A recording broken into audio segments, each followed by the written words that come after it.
Hello, welcome once again. Now let's look at this example where we need to make x the subject and we have roots involved.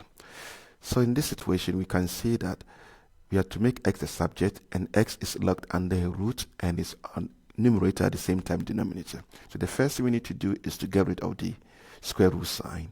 We do that by squaring both sides.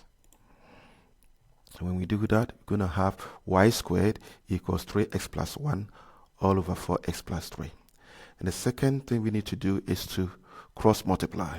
So this is y squared is going to multiply 4x plus 3 and put it on one side of the equation.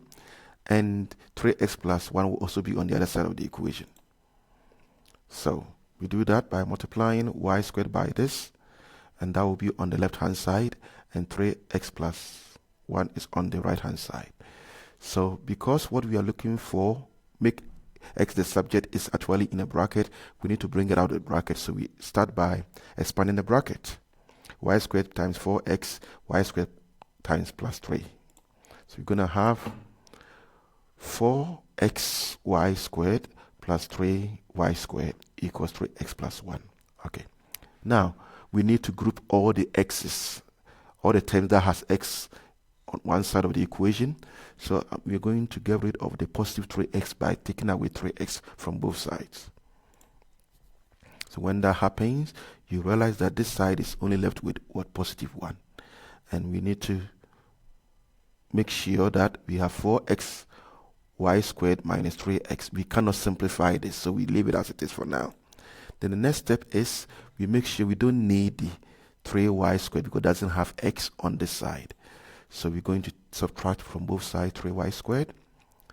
And that will also make sure this is gone. And we have the minus 3y squared here.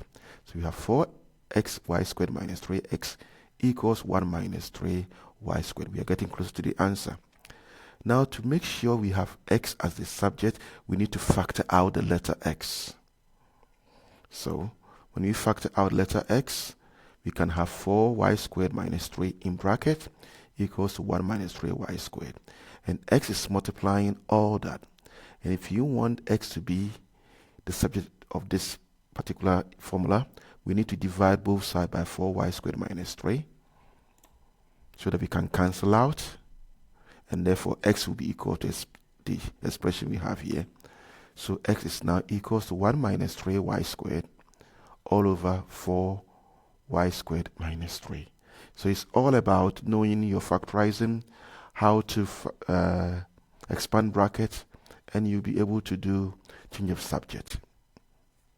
Now let's look at another difficult question that normally comes in an exam.